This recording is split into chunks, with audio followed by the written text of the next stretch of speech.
Starting off this countdown, we have Umoja Village. Located in Kenya, this village was founded in 1990 by a woman named Rebecca Lolosoli. It was created as a safe haven for homeless women, women trying to escape forced marriages, or survivors of violence, etc. The idea came to her while she was in the hospital after being attacked by a group of men. This village is barred off by a fence of thorns to try and prevent men from entering. There are around 27 women and 200 children living at this village. The women that live there still work so they can afford clothes, food, and their shelter. On top of that, their village is open to female tourists with hope that they will come in and buy some of their jewelry. They also charge a fee for anyone that wants to come in. And at number 9, we have University Women's Club. And guys, make sure to give this video a big thumbs up and subscribe to our channel because you know what? It really helps us out, so thank you. This is a female-only club that was founded in 1888 London. It was a space for women to come to just relax and unwind, not having to worry about their household duties or whatever. It was also a professional space where business meetings would take place. This club also offered 22 bedrooms so that you could stay if need be, and 2 big event rooms should you ever need to rent them out for private parties or whatever. This place was open for all women of all ages, just no men. Moving on to number 8, we have the International Club of Paris. The Women's International Club of Paris, or Le WIC de Paris, was a club open to any and all women. Its goal is to get women of all different nationalities living in or around Paris to join this club and share their culture with others in the group. The group does things such as film screenings, book clubs, and would do activities like gymnastics and learn other languages. This club is pretty big. They have 252 members from 52 different countries. Again, there's no men allowed in this club. It's strictly women coming together to learn more about each other and form connections. They also say that the space is non-political and non-religious. They just want everyone to get together as one. Moving on to number 7, we have Noiva de Cordeiro. This is a remote Brazilian village that is home to 600 women. Now, this village is interesting for a number of reasons. Number 1, most of the women living there are 20 to 35 years old, like that's pretty young. On top of that, they are known to be all stunningly beautiful. Now, this village is a bit different than the other places on this list. Men are allowed to visit, but typically they don't live there. But the only time they can visit is on the weekends. They're forced to work away from home, and that's the only time that they have to visit. But most of the women that live there run the show. They work in the field and manage all the village's finances. They're like the bosses. Coming in at number 6, we have New Woman Space. Founded by Wong and Sandra Hong, New Woman Space, located in Brooklyn, is a place where women can come together as one. It's located in Williamsburg and is specifically for entrepreneurs or those looking to collaborate with other women. At this location, they have book club meetings and yoga classes. The founder Wong says, and I quote, "Our location means there is no shortage of women submitting new ideas for classes and workshops, who want to host events in every realm you can think of, and those who have found comfort and strength in knowing there is a community space for them." We're now at our 5th and halfway mark with the female-only parties. This next city, located in Colombia, is famous for having a men's curfew night. Basically, after a certain time at night, men are banned from leaving their homes. Literally banned. Like, you could be fined for breaking this rule. Meanwhile, the women are free to roam the streets. On these nights, there are women-only concerts, film shows, and parties. Fire and police stations are taken over by female-only crews. It's a time for women to just, let loose and have fun. According to the mayor who created this idea, he said these female-only nights will reclaim public space for the women of Bogota and help men to get to know their homes. Moving on at number 4, we have the sorority. And no, I'm not talking about like a college or university sorority here. The sorority is a club only for women. It's described as an online network for professional women who want to collaborate and inspire others. Most of the meetings take place online. But if you live in London, some members meet regularly at different venues in London. Apparently, there are a couple members of royalty in this club. Now, if you are a female and this interests you and maybe you want to join the club, too bad, too sad. You can only get in by invitation only, so it's a pretty secretive club. On top of that, you have to fill out their pledge, which seems a little culty to me. But anyway, it seems like they want only the elite of the elite to be a part of this club. In our third spot, we have the secret society. Back in the 1840s, women were caught for having a number of different secret societies in New York. These societies were legit top secret. They didn't want men finding out about them at all. But this plan failed. In 1847, 4 of these secret societies were caught. Back then, it was a pretty big deal. Now, there's not much out there on these societies, like what went down, since it was so long ago. But apparently the government tried to break them up if they heard about them. When 4 clubs got exposed, they realized just how big they were. One society had 2,000 members. Like, that's insane. But yeah, with the amount of members,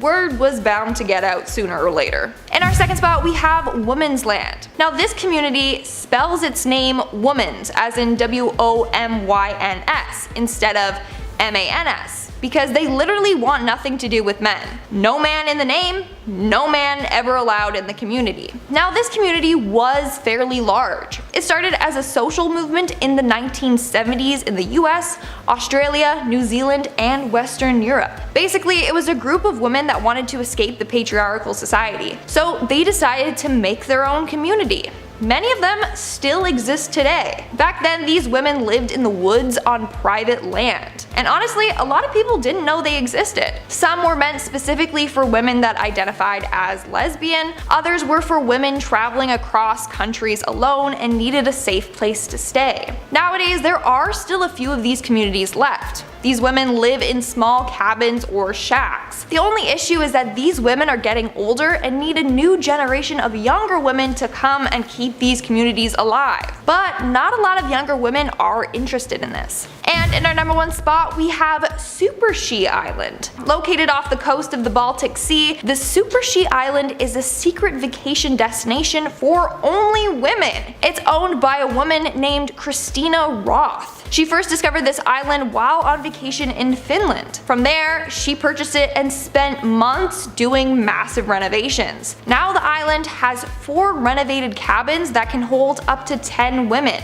The whole purpose of this island is to look after the wellness of the female mind, bodies, and souls. While on the island, you can partake in a number of activities including yoga, meditation, kayaking, and hiking. Now, don't be fooled. It's not like you can just book a trip there and you're all set. No, you actually need to fill out an application. On the form, you have to write to Christina why you want to go to the island. And she is specifically looking for people that aren't just writing BS, but like actually truly want to go to the island to better themselves. Starting off this countdown, we have Amchitka Island. Located in Alaska, sections of this island are blurred out on Google Maps, and no one really knows why this is. But it may have to do with the nuclear testing that once took place there. From the 1950s to the 1970s, Amchitka Island was the site of US underground nuclear testing. Nowadays, they are running tests to see if the island has any radioactive leakage there.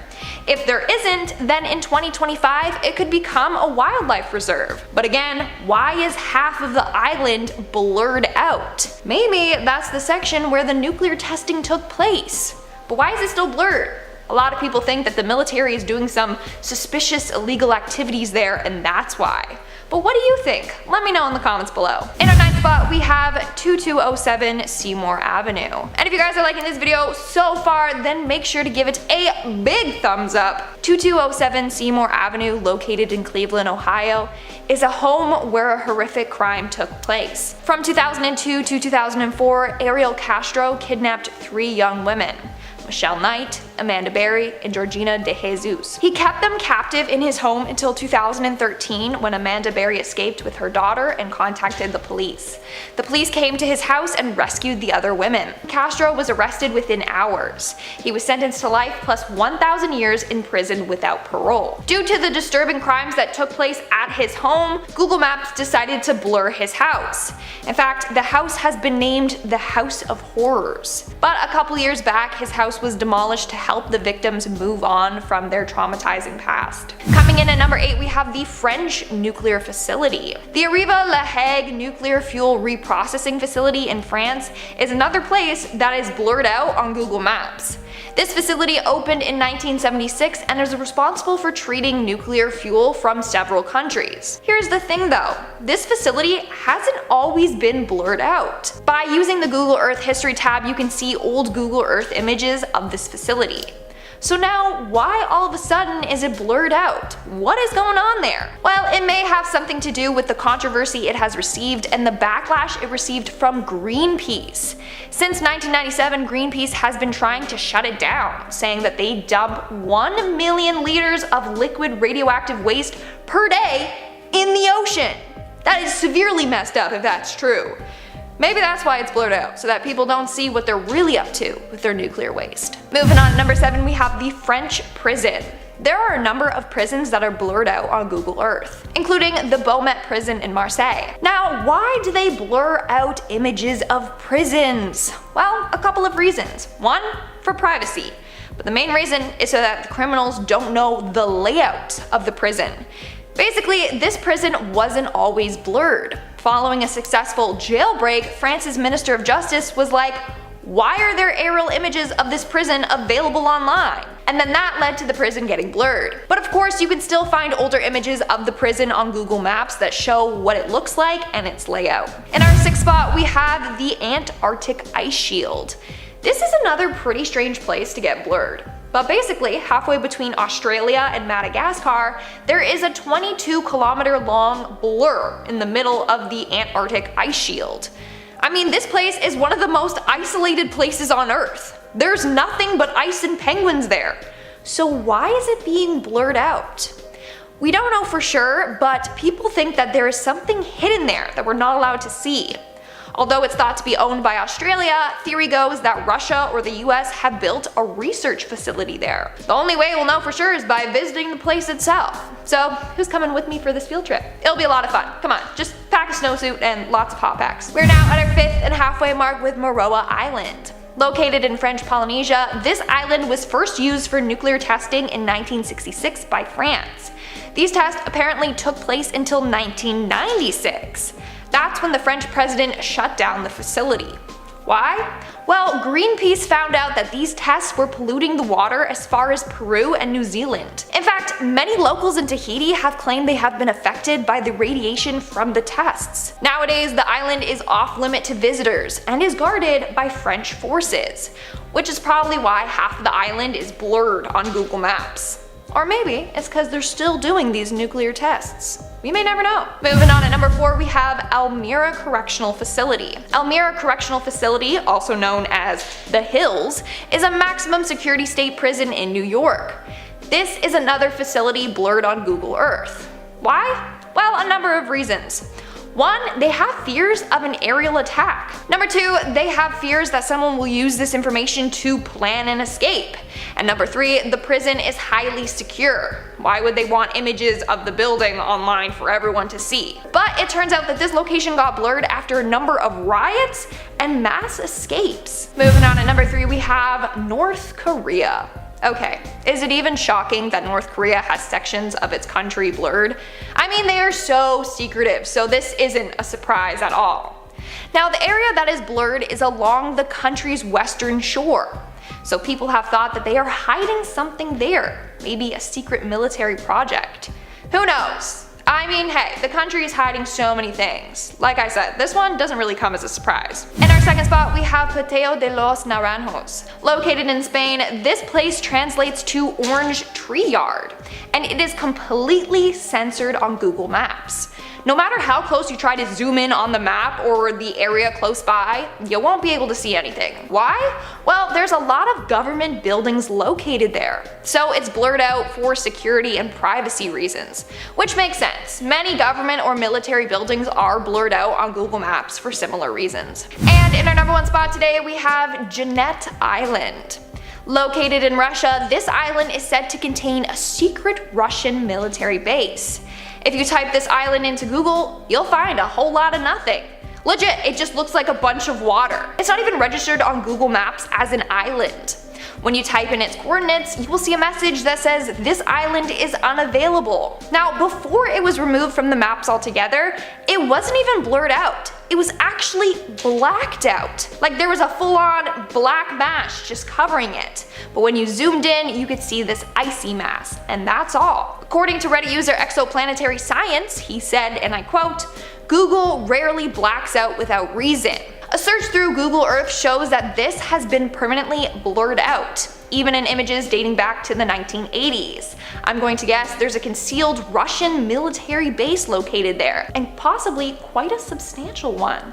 So, there you have it, folks. A secret Russian military base." How to feel about this one, as I can definitely respect people's religious practices and wouldn't want anyone coming into my path of enlightenment, but this ban, of course, also includes me. In our number 9 spot today, we have Haji Ali Dargah. This landmark is a mosque and dargah and was constructed in 1431. For a while, there was a ban placed on women being there before an arrangement was made which allowed women into the landmark, but the inner sanctum sanctorium was still off limits, unless of course you're a man. This restriction was said to be due to Islam and the fact that it is considered a sin for a woman to be in close proximity of the grave of a Muslim saint. Or at least that's what the internet told me was the reason. This is another place that has seen many protests about the ban, and there have even been petitions circling to have the rule changed, but this is one of the times it actually worked. In 2016, the Supreme Court ruled that they would allow women the equal right to pray, and they began being allowed in all of the same areas, which of course was a huge win. In our number 8 spot today, we have Mount Omine. This mountain is the home of the Yamabushi monks and is famous for its 3 tests of courage. The ban on women was placed in order to help remove thoughts of temptation from the monks as they practiced their strict lifestyle. This one is slightly different from some of the others on this list, however, as there have been many females who have still gone here with no trespassing charges ever placed, or really much outcry at all. They refer to the ban as a more voluntary situation. Both the temple and the local community call it a request rather than a rule or a law, and the request is in order to respect their tradition, as well as, of course, like I mentioned before, to help them. As much as I really don't like being banned from a place, I feel like this is a more reasonable way to do it if we have to, but maybe that's because I don't live in Japan where this rule directly affects me, so let me know in the comments down below what you think about these kinds of bans. In our number 7 spot today, we have Okinoshima, this Japanese sacred island which is the home to the 17th century shrine of Okitsu. This island only has a population of 1, which is the single employee of the shrine. He is one of 24 priests who spend 10-day intervals on the island to pray and protect it from intruders. The rules state that only men can travel to and worship at the island's shrines. The men will strip naked and perform a cleansing ritual before they enter the island, and they honor the sailors who passed away in a naval battle near the island during the 1904-1905 Russo-Japanese War. It isn't exactly clear why women are banned from this island, but it has something to do with Shinto traditions. In our number 6 spot today, we have the Galaxy Water Park.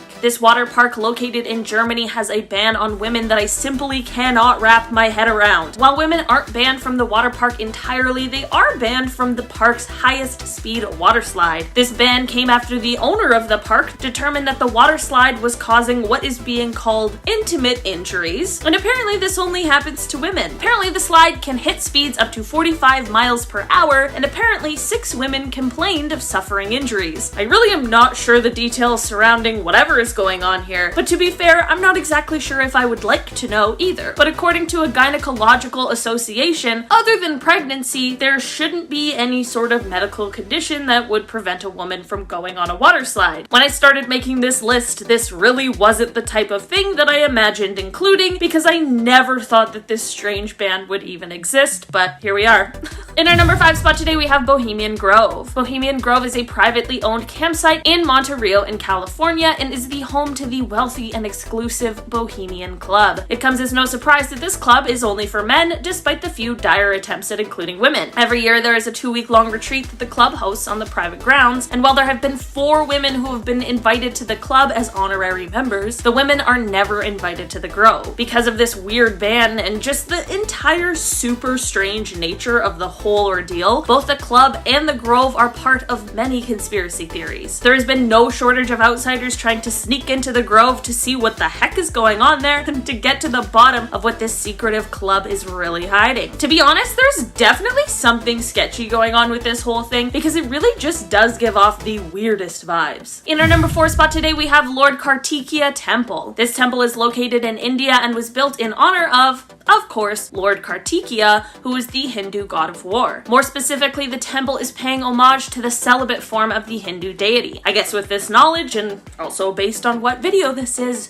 you can guess what's going to come next. Women aren't allowed here. As this is a temple, it is of course for religious reasons, which are said to be why the rule came into place, but there's also a myth associated with this one. According to the myth, any woman who enters the temple will incur the deity's wrath and will be cursed. Considering the fact that he is the god of war, I feel like this might not be the one I want to risk. You know, just in case. I definitely am not trying to get cursed. In our number 3 spot today, we have Lord Ayyappa's temple. This is a temple that doesn't ban all women, but just those from 10 years old to 50 years old. This is another ban that has its roots in myths that surround the deity and the fact that he is celibate. Apparently, the deity thought of women as a distraction from the vow of celibacy, but despite this, this is one rule that might just be on its way out. Apparently, the government has recently become more vocal about favoring the decision to reverse this age restriction and instead allow women of all ages to enter the temple. The conversation has already reached the Supreme Court, which is huge. I totally understand that these decisions, especially these ones that have their roots in faith and religion, should not be taken lightly at all, and of course take time to discuss, but I think it can be appreciated that the conversation is happening at all. In our number 2 spot today, we have Saudi Arabia. Okay, so of course the whole country isn't just men, so you might be wondering why this is on the list, but that is to do with the rules around travel.